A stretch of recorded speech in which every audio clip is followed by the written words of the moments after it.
Muy buenas a todos y bienvenidos un día más a mi aterradora biblioteca. Por si no me conoces, me presento. Mi nombre es Nekane Flisher y cada semana, si todo va bien, traigo a este canal los misterios más impactantes de la historia. Hoy, señores, os traigo un vídeo completamente diferente a lo que suelo traer, ya que os voy a explicar el origen de mi meme favorito. ¿Qué vas a decir? Nekane, ¿qué tiene eso que ver con tu canal? ¿Qué tiene que ver con el True Crime? Pues, ladies and gentlemen, tiene todo que ver, porque vamos a hablar del mitiquísimo... He was the best guy around. What about the people he murdered? What murder? Esa escena apareció en las noticias de 1992, y el por qué surgió todo eso, lo voy a explicar hoy. Y es que está relacionado con la sentencia del mafioso John Gotti. Amado y temido a partes iguales. Va a ser un vídeo muy largo, así que prepárate un té, prepárate unas palomitas, porque vas a alucinar. Y te recomiendo también que te pongas tu ropa relacionada con la mafia, en mi caso Los Soprano. Que ya lo sé, escúchame.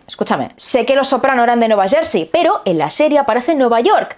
Y Nueva York está basada en Genovese Gambino. Quien no sepa nada de mafias, va a decir, Nekane, me he perdido. Y no hemos ni empezado. Pero tranquilo, que cuando acabe este vídeo vas a entenderlo todo. ¿Quiénes son los Genovese? ¿Quiénes son los Gambino? ¿Los Colombo? Lo vas a entender todo. Es un poco lioso, ya te aviso, pero voy a intentar explicarlo de forma relajada, pausada, y que todo se entienda bien. Y si no, con la explicación, con las imágenes. Así que, don't worry, está todo controlado. Como siempre os digo, todas las fuentes están aquí abajito en la descripción por si queréis contrastar algo o ampliar datos. Y también encontraréis mis redes sociales, donde, escúchame, te recomiendo seguirme para no perderte nada. Y dicho esto, ahora sí que sí, no me rollo más. Y si queréis conocer el origen del meme y quién era John Gotti, ya sabéis, apagad todas las luces, cerrad todas las puertas y poneos cómodos, porque aquí empiezan vuestras nuevas pesadillas. Y bueno, y así más, ¡empezamos!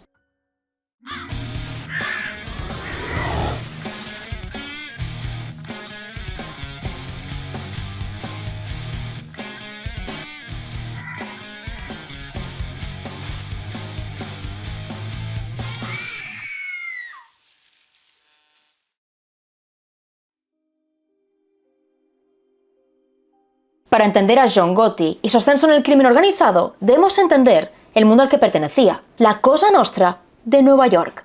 A mediados del siglo XX, la mafia italiana de Nueva York estaba organizada por 5 grandes familias, cada una de las cuales controlaba un territorio y un tipo de negocio. Primero estaban los Genovese, conocidos por ser muy discretos e inteligentes.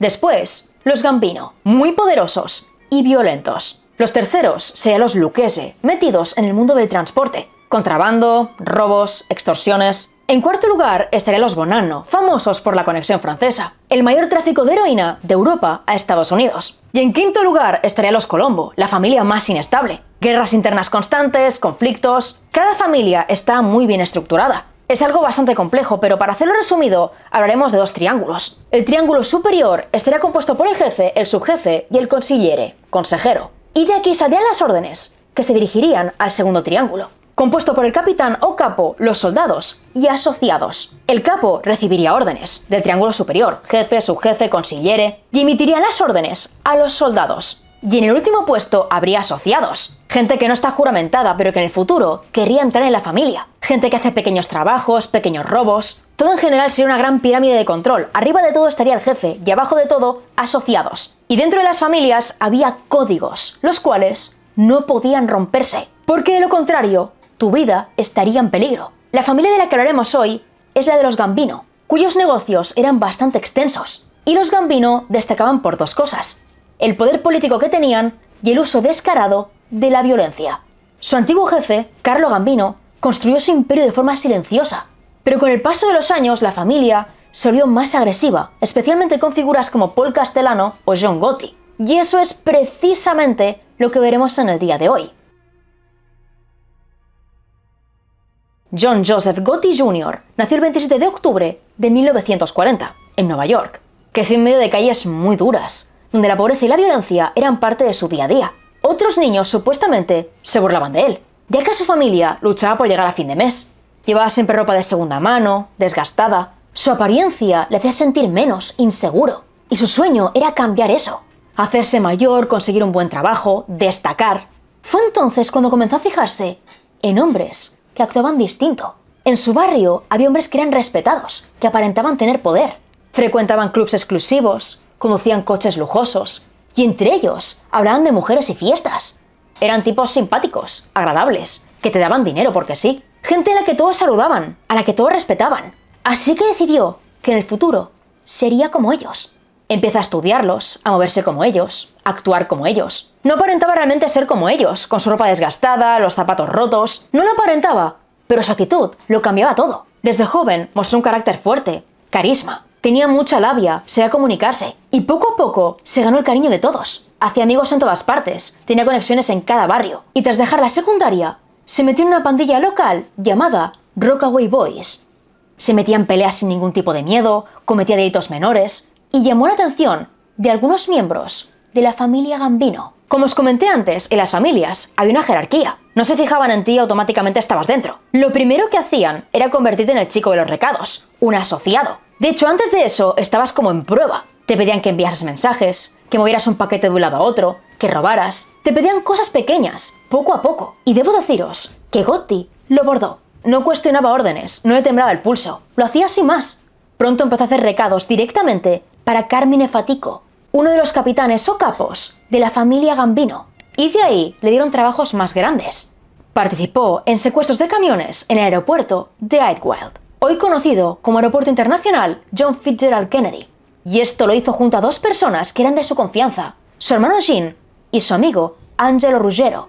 Y quedaos con estos nombres porque más adelante volverán a salir. Durante esta etapa hizo muchos amigos, conexiones, vínculos y también recibió los primeros apodos, Black John y Crazy Horse. La fama de Gotti aquí empezó a crecer. A la gente le sonaba su nombre, sus apodos. Sabían que no dudaba, que tenía mucho carácter y sobre todo que decía lo que pensaba sin ningún tipo de filtro. Fue de esta forma que llamó la atención del subjefe Neil Delacroce. Delacroce le veía muchísimo talento, muchísimo futuro y sin pensarlo se convirtió en su mentor.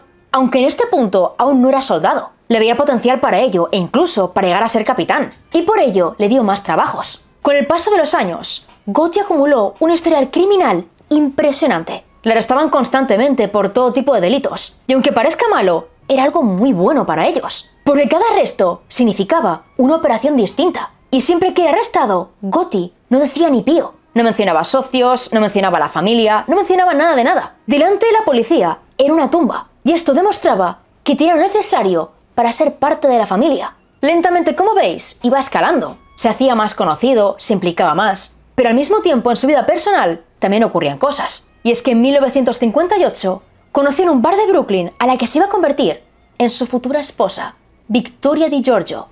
Según la versión oficial, fue un flechazo instantáneo. Se vieron, se gustaron, empezaron a quedar y 4 años más tarde se casaron. Con la boda supuestamente, Gotti echó un poco el freno. Combinaba empleos legales con pequeños trabajos para la mafia, pero se dio cuenta de que lo segundo era más rentable. Con solo un pequeño golpe vivían muy bien durante mucho tiempo, así que al final eligió lo segundo. Y ya convertido en soldado, se mudó con su familia a Howard Beach. En este vecindario había todo tipo de gente, pero especialmente miembros de la mafia.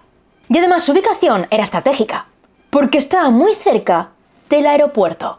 Así que Gotti lo tenía muy bien para trabajar, para el robo de mercancías, transportes, etcétera, etcétera, etcétera. Pero en 1968 fue arrestado por intentar robar un cargamento de vestidos. Y su actividad paró en seco. Fue arrestado, enviado a la cárcel, pero debo deciros que el arresto no le perjudicó, más bien al contrario, hizo que su reputación fuera mejor. Demostró lealtad, estrategia, habilidad. Ir a la cárcel era esencial para la mafia, porque ahí demostrabas realmente quién eras. Si hablabas de más, si no, si establecías buenos vínculos, si te aislabas. Y Gotti pasó la prueba perfectamente. Fue por ese motivo que el subjefe Neil Delacroce lo convirtió en su protegido. Y no solo eso, sino que además decidió integrarlo a una banda donde podía ser más efectivo para la familia Gambino. Y al mismo tiempo le dio más trabajos. Trabajos que eran incluso más importantes. Como por ejemplo la famosa represalia por el secuestro y asesinato del sobrino de Carlo Gambino, Emanuel. Gotti estuvo implicado en este golpe y lo hizo tan bien que su fama fue en aumento. En 1974, Gotti fue arrestado y fue condenado a 2 años de cárcel. Quedó en libertad en 1976 y al salir siguió destacando. Hacía ganar muchísimo dinero a la familia, a través de préstamos, juegos de azar, y en su barrio se convirtió en una especie de héroe. Ayudaba económicamente a la gente, era muy simpático, muy agradable. Siempre estaba ahí para ti, te conociera o no. y todo el mundo lo veía como una especie de Robin Hood. Le querían, le respetaban, le adoraban. Tiene un gran potencial, escalaría sí o sí. Pero entonces, ese mismo año, las reglas del juego cambiaron por completo. Y es que el 15 de octubre de 1976, Carlo Gambino falleció por causas naturales. Y el jefe natural ahora debía ser de la Croce, su protector. Si era de la Croce, él ascendería más deprisa. Pero lo que pasó fue completamente inesperado. Y es que el nuevo jefe no fue de la Croce, fue Paul Castellano, el primo de Carlo Gambino. Y ahora os preguntaréis, ¿y esto qué más da? Al final John Gotti era respetado, era querido. Y de la Croce seguía ahí, seguía siendo su jefe. Pero el problema aquí es que John Gotti era muy honesto, muy directo. Lo que pensaba lo decía, era transparente. Y Castellano no era santo de su devoción. Hasta este momento dijo abiertamente que Castellano no le gustaba. Y su forma de actuar no encajaba para nada con lo que él pensaba, con lo que él creía. La forma de ser de Gotti era muy clara. Estaba acostumbrado a la acción directa y al respeto ganado por lealtad y audacia. Y en cambio Castellano estaba enfocado en legitimar ganancias y alejarse de actividades violentas. Había un choque ahí, eran puntos de vista completamente opuestos. Y abiertamente Gotti dijo de Castellano era un tipo codicioso y que estaba desconectado de la realidad del barrio. Así que la tensión ahora era máxima, porque Castellano era el jefe. No obstante, de la Croce seguía siendo el subjefe y por tanto Gotti seguía estando protegido. Y de hecho se acabó convirtiendo en capitán. Y en 1978 participó en el histórico robo de Lufthansa. Aunque las cosas en muy breves se iban a empezar a torcer. Lo que viene ahora tiene muchos puntos de vista distintos. Victoria Di Giorgio, esposa de John Gotti, lo describió siempre como un gran esposo y un gran padre, que estaba muy unido a su familia, muy implicado, muy presente. De hecho, juntos tuvieron 5 hijos. Angela, Victoria, John Angelo, Frank, Peter. Victoria Di Giorgio aseguró que él trabajó muchísimo para que nunca les faltara de nada. No obstante, uno de sus hijos años después, John Angelo, dijo todo lo contrario. Y es que en realidad estaba tan dedicado a las calles que su familia estaba en segundo plano. No había nada que no le gustara. Mi padre vivía así las 24 horas del día, los 7 días de la semana. De hecho, su esposa e hijos eran los segundos después de la calle. Le encantaba el código, le encantaba la acción. Es en este contexto cuando llega el mes de marzo de 1980. Y con un evento que cambiaría sus vidas para siempre. Por aquel entonces su hijo Frank tenía 12 años. Y los amigos fueron a verlo. Uno de ellos tiene una minimoto y los muchachos se turnaban para subirse. El niño daba indicaciones, explicaba cómo usarla y cada uno iba dando vueltas. Se sube uno, da una vuelta, baja, se sube otro. Pero cuando llega el turno de Frank, él no espera indicaciones. Tal cual se sienta, acelera. Y la minimoto se descontrola. Pega tal acelerón que el muchacho no puede ni frenar. Sale del patio, directo a la calle, a la carretera. Y en ese momento pasaba un coche, concretamente el de su vecino, John Favara.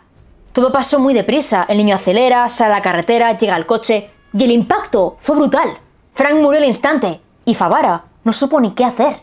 El caso fue considerado un accidente y por lo tanto nunca se presentaron cargos penales contra Favara, lo que indignó muchísimo a la familia Gotti.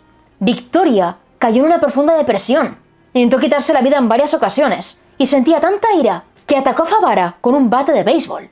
Favara pidió 1000 perdones, iba a visitarlos, a suplicar perdón. Pero lamentablemente, el daño ya estaba hecho. Y la ira de John Gotti iba a ser terrible. La familia Favara, de la noche a la mañana, empieza a recibir amenazas de muerte. El teléfono suena, escuchan una voz, escuchan descripciones de cómo van a morir, qué les va a pasar. Así que deciden que tienen que mudarse, irse lejos del barrio. Aunque en el fondo saben que eso no va a cambiar las cosas. Saben que John les dará caza, que irá por ellos. Pero aún así, tienen esperanza de cambiar las cosas, de poder escapar. Es entonces cuando llega el mes de julio de 1980. Momentos en los que la familia Gotti se va de viaje a Florida. Y el 28 de julio, mientras ellos están fuera, John Favara desaparece y nunca más vuelven a encontrarlo. Según el FBI, fue secuestrado en una furgoneta a las puertas de su trabajo. Y de ese momento hubo testigos. Hubo gente que pasaba por la calle, que vio la escena. Aunque los relatos varían muchísimo. Que llega a la furgoneta, bajan un grupo de hombres, lo rodean, lo golpean con bates de béisbol y que incluso le disparan. Pero sea como fuere, John Favara es secuestrado y a partir de ahí no lo encuentran jamás. Ni una pista, ni un mensaje, ni un chivatazo. Su cuerpo jamás es encontrado. Y su familia después de esto se marchó del barrio y no regresó jamás. Claramente John Gotti está implicadísimo, él ordenó esto. pero por desgracia no había pruebas contra él. Que él estaba detrás era segurísimo, pero demostrarlo sería imposible. Aunque lo que él no sabía es que el FBI le pisaba los talones. Desde mediados de los 70, la agencia de Nueva York había creado 5 escuadrones asignados para investigar a cada una de las familias. Un escuadrón para cada una de las 5 familias, entre las cuales obviamente estaban los Gambino, lo que significaba que había un grupo específico enfocado únicamente en esa familia, en cada miembro, en cada movimiento, en cada operación. Y ese año, 1980, el escuadrón estaba perfectamente formado. Y por supuesto, la desaparición de Favara no pasó desapercibida. Según el FBI en ese momento, la familia Gambino tenía como 50 capitanes y 300 soldados. Y se creó una nueva ley en contra del crimen organizado. Una ley que cambiaba por completo las reglas del juego. Hasta ese momento, los únicos crímenes que podían ser procesados eran aquellos cometidos directamente por una persona. Si tú matabas, amenazabas, extorsionabas, si lo hacías, cometías un delito. Pero si lo hacías cumpliendo órdenes, el que te las daba no estaba cometiendo ningún delito, porque él no lo estaba haciendo. Él te decía que lo hicieras, que dispararas, pero el que apretaba el gatillo eras tú, no él. Y por lo tanto, la culpa era tuya. No obstante, a partir de ahora, el que ordenaba era tan culpable como el que disparaba. Esto hacía las cosas fáciles, pero al mismo tiempo lo complicaba todo, porque los jefes tenían que ser más estrategas que nunca. Tenías que demostrar que en efecto había órdenes, que John Gotti ordenó crímenes, asesinatos, secuestros, y que Castellano estaba detrás de todo, que estaba por encima. Así que el FBI necesitaba urgentemente conseguir confesiones. Y la estrategia era la siguiente. Primero, poner cámaras de vigilancia, donde se reunían, donde se encontraban, donde se movían más. Y después, buscar en las calles, vecindarios, testigos, gente que los conociera. Es en este punto cuando se encuentran con algo muy interesante. Y es que la gente no quería hablar. Por una parte, estaba la gente que simpatizaba con ellos, con los Gambino, y en especial con John Gotti.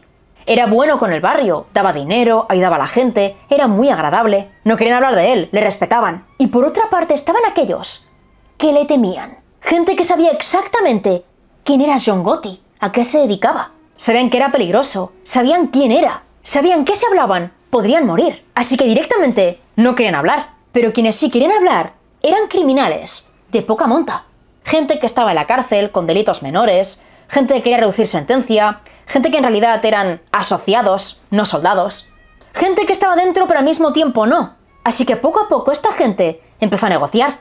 Contaban algunas cosas, hablaban de ubicaciones, de gente que estaba dentro. No tenían mucha información, pero la que daban ya era importante. Fue así como poco a poco al FBI le empiezan a sonar nombres. Nombres de gente que va por el barrio, que se junta con John Gotti, gente a la que se le va la lengua. Y entre esos nombres surge el de Angelo Ruggiero, su amigo de la infancia. Angelo Ruggiero era uno de sus tenientes y además era muy activo. Estaba involucrado en todo tipo de actividades, pero su problema es que hablaba demasiado.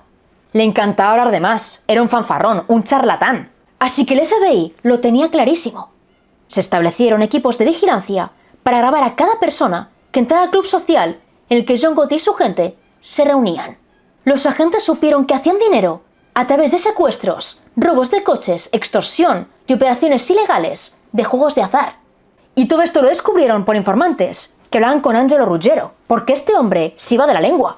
Ruggiero pensaba que el teléfono de su hija, el que tenía en su cuarto, no estaba pinchado, que la policía no lo escuchaba. Pensaba que su teléfono, el de él, sí estaba pinchado, pero que el de su hija ni siquiera lo miraban. Así que a través de este lo contaba todo, a todo el mundo. Así que los agentes se meten en su casa y ponen micros directamente en el comedor.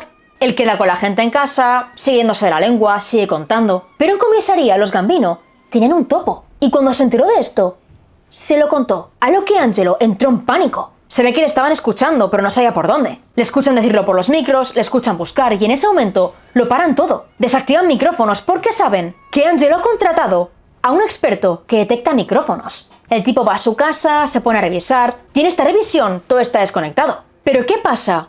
Que este experto en realidad no encontró nada. Estuvo 2 días buscando y no consiguió resultados. La policía lo llama, lo interroga. Descubren que este hombre en realidad no tiene ni idea de lo que hace, que ha estafado a la mafia, que está metido en un lío. Pero gracias a él, ahora tienen ventaja, porque Ruggiero se ha relajado. Reactiva los micrófonos, vuelven a escuchar, y el sujeto está en su salsa. Y es que desde su casa, el sujeto organiza un golpe. Un golpe sobre el cual Paul Castellano no está informado. En 1983 se reunió con sus compañeros para realizar una importante operación de tráfico de heroína. Una operación en la que estaría implicado el hermano menor de John Gotti, Eugene. Durante 6 meses, Ruggiero y Eugene distribuyeron más de 50 kilos de heroína solo en Nueva York. Y el FBI tenía hasta el último detalle perfectamente grabado. En este punto hay 2 grandes problemas. Y no me refiero al FBI, que tienen toda la información, las grabaciones. Me refiero a que estos hombres se estaban saltando códigos muy importantes. Códigos que dentro de los Gambino eran sagrados. Lo primero es que el jefe tenía que estar enterado de todo. Y supuestamente no sabían nada de esto. Estaban actuando por libre, sin supervisión. Y lo segundo es que el tráfico de drogas está prohibido, al menos, dentro de los Gambino. En septiembre del 83, Angelo Ruggiero y Eugene Gotti fueron arrestados. Y aquí John Gotti tenía un gran problema, porque esta gente era de su equipo, eran soldados suyos. Y al incumplir el código, el problema era también suyo. Los hombres de Gotti iban en contra del código, y por lo tanto iban en contra de Castellano. Así que ahora John Gotti estaba en el punto de mira, pero su ventaja era de la Croce, el subjefe. De la Croce le protegía, le cubría, y por tanto Castellano no podía hacer nada, al menos temporalmente. Antes del arresto de Angelo Ruggiero y Eugene Gotti, el FBI se puso las botas con los micrófonos y descubrieron que todos los domingos John Gotti y Angelo Ruggiero se reunían en casa de Castellano, con él. Esto aparecía en un montón de conversaciones. Hacía referencia a eso, a las reuniones. Comentaba algunas cosas. Y con esta información, los agentes ponen micros en casa de Castellano. Porque el juez, ante esta prueba, no puede denegar la operación. Autoriza los micrófonos, los colocan, y ahí descubren que en efecto Castellano es el jefe de los Gambino. Y por primera vez aparece el nombre de otro capitán, Sammy Gravano, alias El Toro. Sammy Gravano era boxeador y culturista, y era el principal sicario de la familia Gambino. Generaba dinero para la familia a través de la construcción, y este detalle más adelante va a ser muy importante. Siguen escuchando, analizando, y en 1985 Paul Castellano es arrestado y acusado formalmente de docenas de extorsiones y conspiración. Al poco tiempo quedó en libertad bajo fianza. Y la familia notó algo muy interesante. Y es en cuanto queda libre, se concentra directamente en su caso. Sigue dirigiendo, actuando como jefe. Pero ahora está más concentrado en su propio caso. En ir a la cárcel, en librarse. Deja los negocios aparte, ignora un poco a la familia. Piensa en sí mismo, en salvarse. No piensa en los demás. No piensa en los negocios, en avanzar. No piensa en nada de eso. Y poco a poco hay más acusaciones. John Gotti y Neil de la Croce enfrentaban varios cargos de extorsión, pero en cambio ellos siguieron adelante pensando en la familia. Y la tensión en este punto era increíble. Es en este punto cuando ocurre algo que lo cambia todo para siempre. Neil de la Croce fue diagnosticado con un cáncer muy agresivo. No le quedaba mucho tiempo y el FBI puso micrófonos en su habitación. Pensaban que captarían algo de él, de una visita, de un familiar, y lo que captaron es que en una charla Gotti confesó que tenía miedo porque Angelo había cometido un grave error. La policía sabía lo que había hecho, tenían pruebas contra Angelo, pero el problema no era la policía, era Castellano. Castellano podría ir a por él, podría desconfiar de él, querer su cabeza, pero de la Croce le prometió que no le pasaría nada, porque él le protegería. No obstante, el 2 de diciembre, de la Croce falleció. Y ahora Gotti estaba a punto de perder la partida. Estaba en sus comentarios anteriores, lo que pensaba de Castellano, lo que todos sabían. Estaba en lo que hicieron su hermano y Angelo Ruggiero. Y ahora su protector había fallecido.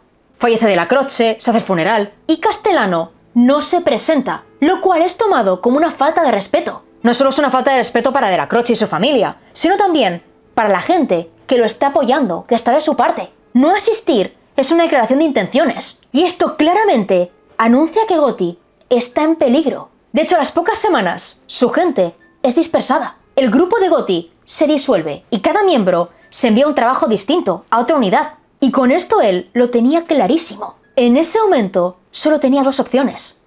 La primera era esperar, ver qué pasaba, si lo mataban, si no, dejar el tiempo pasar. Y la segunda era organizar un golpe y matar a Castellano. Y lo que Gotti eligió fue lo segundo. Si quería salvarse, no solo podía matar a Castellano, sino también a su mano derecha, Tomás Bilotti, el cual no solo era su mano derecha, sino también su chofer. Si los mataba a los dos, tenía posibilidades, pero lamentablemente no tenía mucho tiempo. Tenía que trabajar rápido, buscar gente de su parte, hacer un grupo. Y le pidió a Angelo Ruggiero que buscara gente. Pero antes de eso, lo mandó a hablar con los miembros de las otras 4 grandes familias. Los Genovese, los Lucchese, los Bonanno y los Colombo, ya que esta clase de golpes deben informarse. Si las 4 familias estaban en contra, él no podía avanzar, pero si estaban a favor, podía hacerlo. Preguntan si eran represalias, si pueden avanzar, y las 4 familias dicen que sí, con lo cual John Gotti armó un equipo con 5 miembros. Un equipo que se hizo llamar el Puño de los 5.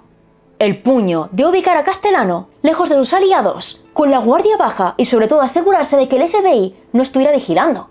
Y la conspiración se ejecutó el lunes 16 de diciembre de 1985. Esa noche Castellano tenía una reunión con Thomas Bilotti y 5 de sus capitanes.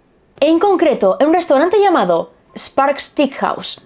Pero uno de los capitanes con los cuales iba a reunirse era miembro del Puño de los 5. La noche antes el Puño se reunió concretamente en una oficina de construcción usada por Sammy Gravano, y allí ultimaron detalles. Contrataron a 4 sicarios, 2 para matar a Paul Castellano y 2 para su chofer, Thomas Bilotti. Y la noche en cuestión, el equipo se reunió a 2 kilómetros de ese lugar. Los 4 sicarios vestían exactamente igual, sombrero negro, abrigo claro, y de esta forma los testigos no sabrían qué cara tenían. Se fijarían en la ropa, en cómo actuaban, pero no en las caras de cada uno. Van a la ubicación todos, 2 sicarios por un lado, 2 por otro, refuerzos. Y en la otra punta de la calle, un coche dentro del cual se encuentran John Gotti y Sammy Gravano, con la intención de observarlo todo.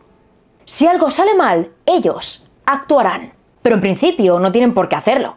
Hay mucha gente implicada, mucha gente metida en el ajo. El modus operandi es perfecto. Pero entonces ocurre algo muy interesante. Y es que al parecer, Castellano y Bilotti llegan tarde. Pasan los minutos, no llegan, no hay forma de que aparezcan. Y cuando piensan que el plan no va a salir, su coche aparece en carretera. Llega el vehículo, aparca justo delante del restaurante, se abren las puertas y los sicarios entran en acción. Paul Castellano y Thomas Bilotti reciben cada uno de ellos 6 disparos y los 2 fallecen en la misma escena. Hay testigos, decenas de ellos, porque el ataque es en plena calle. Pero tal y como habían planeado, ninguno recuerda las caras de los atacantes. Y lo que pasa a continuación os va a dejar de piedra. Y es que ahora John Gotti se había convertido en el nuevo jefe de los Gambino.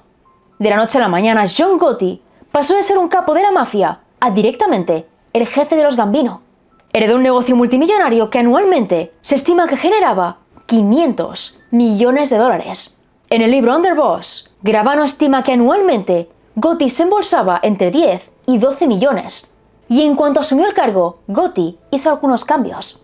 Nombró a Frank De Chico como subjefe, elevó a Sammy Gravano a capo y prohibió a miembros de la familia Gambino aceptar acuerdos de culpabilidad que reconocieran la existencia de la organización. Además de que semanalmente organizó reuniones en el club Bergen Hunt and Fish Club, ubicado en el 98-4 de la avenida 101, en Ozone Park, cosa que más adelante será clave en el caso. Desde que se convierte en jefe, Gotti cambia su imagen. Ahora viste de forma elegante, llamativa, lleva coches lujosos, también llamativos, y se gana el apodo del padrino elegante. Es descarado, no se esconde, y el FBI aumenta la vigilancia. 6 meses después de haber sido nombrado jefe, es arrestado y enviado a prisión a espera de juicio por estafa y apuestas. Pero la cárcel no lo detuvo. Desde prisión ordenó un asesinato, concretamente el de Robert Di Bernardo, y esto lo hace a petición de Angelo Ruggiero. Angelo le cuenta que Di Bernardo habla mal de él, que no quería que fuera jefe, que estaba en contra de eso, que no le ve madera para ser jefe.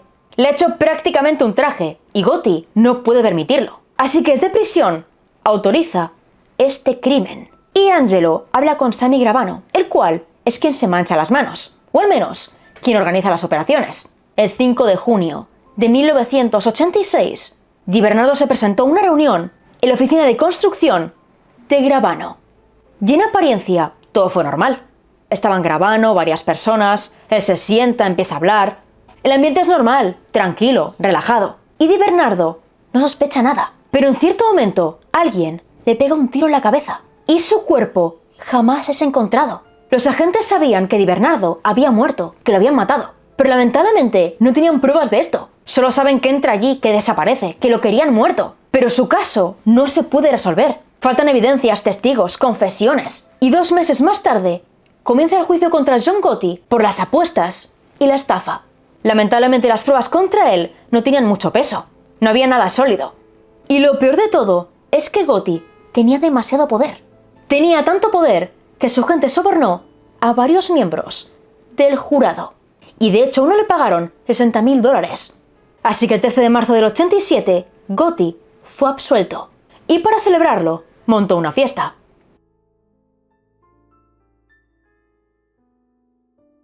Fuera de prisión, John Gotti asumió su estatus de celebridad. Y en la ciudad era visto en todas partes. En restaurantes, en clubs, con grandes coches, muy bien vestido. Era intocable, la policía no podía hacer nada contra él.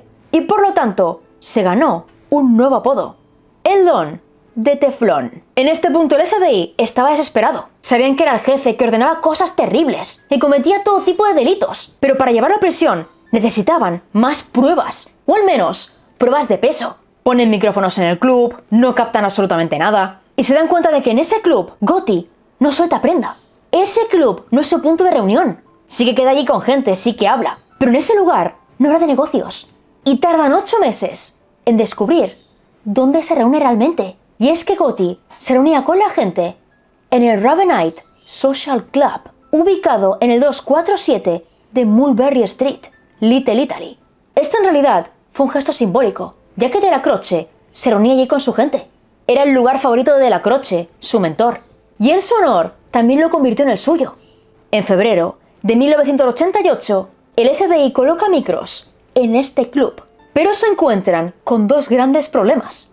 El primero es que hay mucha gente siempre. Todos gritan, hablan constantemente, se pisan unos a otros. Y el segundo es que en este club hay cintas de ruido blanco, básicamente para evitar los micros. Por si hay soplones con micros encima, por si cuelan algo. En este club se las saben todas. Y además John Gotti hacía algo muy interesante. Si quería hablar contigo de un tema muy importante, se levantaba y te invitaba a pasear con él. Te lo contaba todo paseando, fuera del alcance de la gente. Así que grabar algo sería casi imposible. Cuando el tema se caldeaba, Gotti se levantaba y te hacía acompañarlo. Y otra cosa muy llamativa es que sabían perfectamente que estaban siendo vigilados. Los Gambino veían los coches de los policías, del FBI, justo en la puerta. Y cuando pasaban junto a estos, los golpeaban. Se reían, les gritaban, les saludaban. Para el FBI era humillante. Y en sus propias narices, John Gotti ordenó otro asesinato. Concretamente, el de Luis Milito, un soldado cuya lealtad era sospechosa. Milito fue socio de Paul Castellano y Thomas Bilotti, y el encargado de eliminarlo otra vez fue Gravano. Supuestamente hay una reunión en la oficina de Gravano, él va, y en un descuido le disparan, pero su cuerpo jamás se encuentra.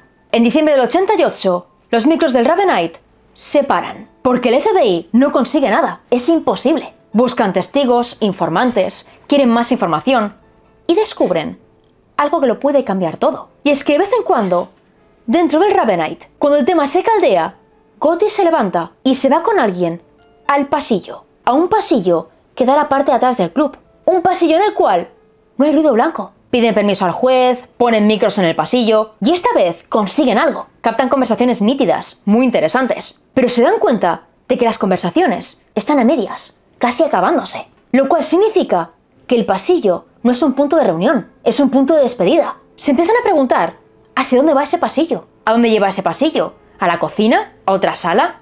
¿A un apartamento? ¿Dónde van para hablar? Porque está claro que es en ese edificio. En ese edificio, pero no en el club. Empiezan a investigar y se dan cuenta de que en la segunda planta hay un apartamento en el que vive una viuda. Una mujer mayor llamada Nettie Cirelli. Nettie no era pariente de Gotti, no era amiga suya. Pero su difunto marido fue el portero del club Ravenite. Y ese hombre sí era amigo de Gotti. Así que la mujer frecuentemente, en honor a su marido, permite que Gotti y su gente se reunieran en su apartamento. Poner micrófonos en su casa iba a ser muy complicado, porque la mujer apenas salía. Siempre estaba allí metida, encerrada. Pero en Acción de Gracias del 89, la mujer se fue de la ciudad. Y en ese momento, el FBI colocó micrófonos. La primera conversación fue grabada el 30 de noviembre de 1989. Sin ruido blanco, sin interrupciones, sin códigos, sin señales, nada de nada. Y a partir de aquí, durante semanas, escucharon todo tipo de conversaciones. Detalles, estrategias, nombres, fechas. Y la conversación que lo cambió todo fue la del 12 de diciembre de ese mismo año. Ese día, John Gotti y su consigliere, Frank Locascio, se reunieron en ese apartamento. Y en esa conversación, Gotti lo soltó todo. Habló de varias estafas, de ordenar la muerte de varias personas. Y comenzó a soltar todo tipo de cosas en contra de Sammy Gravano, que era inestable, que se volvía codicioso, que estaba ganando demasiado dinero con el negocio de la construcción, que era demasiado activo dentro de la familia y que no respetaba la autoridad. Según Gotti, Sammy Gravano le engañó para matar a Di Bernardo. Y lo mismo ocurrió con el caso de Milito. Tras las dos muertes estaba Gravano. Él habló con Ruggero, le metió la idea en la cabeza y Ruggero pasó el mensaje. Durante esta conversación, Gotti lo soltó todo. Confesó los crímenes, criticó a Gravano y también habló de un tercer asesinato. Un hombre llamado Luigi Bono, al cual mataría un compañero de Gravano. En mayo de 1990, los micrófonos se apagaron, porque el FBI ya lo tenía todo. Y el 12 de diciembre de ese mismo año, John Gotti, Sammy Gravano y Frank Locascio fueron arrestados en el Club Ravenite. Días después del arresto, en una audiencia preliminar, los tres acusados escucharon gran parte de las cintas del FBI y en concreto la conversación del 12 de diciembre. Sammy Gravano escuchó todo lo que Gotti pensaba de él y esto no le hizo ninguna gracia. Ahora sabía que Gotti iba en su contra. Sé lo que pensaba, que lo veía un peligro, que lo veía inestable y que seguramente su plan ahora era echarle las culpas. Así que el sujeto hizo un movimiento muy interesante. Y es que el 8 de noviembre de 1991 decidió cooperar con el FBI y soltarles todo lo que sabía. Les dio tranquilamente todas las piezas que faltaban. Que si policías corruptos, que si jurados sobornados, el plan completo para matar a Castellano y Bilotti, toda la gente que ordenaron matar. Sammy Gravano lo soltó todo sin dejarse nada. Reconoció su papel en 19 asesinatos de la familia Gambino y tras servir 5 años en prisión, ingresó en el programa de protección de testigos. Y el 2 de abril de 1992, John Gotti fue declarado culpable de 5 asesinatos, incluidos el de Paul Castellano y Thomas Bilotti. Y también fue declarado culpable de obstrucción a la justicia, crimen organizado, soborno de un oficial, manipulación de jurados, juegos de azar, apuestas, evasión de impuestos e intento de asesinato. Y el 23 de junio de ese mismo año, fue sentenciado a cadena perpetua sin posibilidad de libertad condicional. El caso podría acabar aquí. Por fin Gotti estaba entre rejas, por fin tenía una sentencia, pero el público no estaba de acuerdo. Hubo críticas hacia el FBI y el gobierno federal por acusar injustamente a Gotti. En algunos barrios, la gente lo veía como un héroe, como un Robin Hood.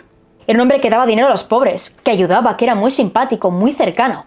Y cuando las cámaras fueron a las calles a hablar con la gente, las respuestas fueron las siguientes. This is where federal undercover cameras recorded Gotti and Sammy Gravano taking their now famous walk talks. Today, there were a lot fewer people at the Ravenite Social Club. One man arrived and then went next door to the local bodega to make a phone call. After the federal government wiretapped this building, one can assume patrons still fear their calls are being monitored.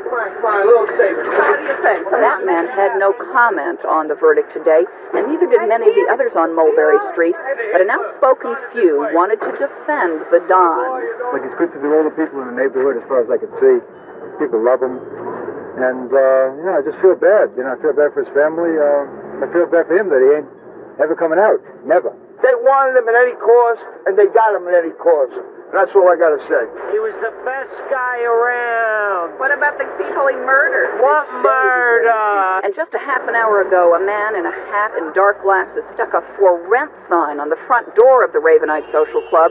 It said call 1-800-FED-CORE, presumably meaning corrections. Moments later, an annoyed club patron returned and ripped the sign off. Well, the Ravenite Social Club is quiet tonight. There is none of the loud braggadocio or fireworks that followed previous not guilty verdicts.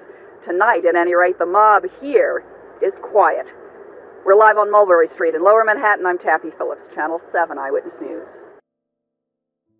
Muchísima gente admiraba a John Gotti, al personaje, al hombre carismático, al padrino elegante, al don de teflón. Muchísima gente lo admiraba, pero la historia llegó a su fin el 10 de junio de 2002, cuando John Gotti falleció de cáncer a los 61 años. Así que ahora es tu turno. ¿Tú qué opinas del caso? ¿Y qué opinas tú del trabajo del FBI? Y bueno, chicos, hasta aquí el vídeo de hoy. ¿Qué os ha parecido este pedazo de caso? ¿Qué os ha parecido, señores? Dejádmelo en los comentarios. Honestamente, el meme ahora me gusta mucho más, la verdad. Ahora viendo el contexto y todo, lo entiendo perfectamente y voy a seguir usándolo, porque ahora me hace más gracia, oye. Pero decidme en comentarios cuál es vuestra opinión del caso y cuál es vuestro meme favorito. Porque igual otros memes tienen un sentido, una historia de true crime detrás y puedo traerla al canal. Por ejemplo, por ejemplo. Y ahora sí que sí, no me rollo más y voy despidiéndome. Aquí abajo tenéis todas las fuentes consultadas, enlace directo donde conseguir mis libros. Espera. Donde conseguir mis libros y todas, pero todas mis redes. Tengo Facebook, Twitch e Instagram y por ahí notifico los cambios, las novedades y muchas más. Y ahora sí que sí, nos vemos en el próximo vídeo. ¡Chao!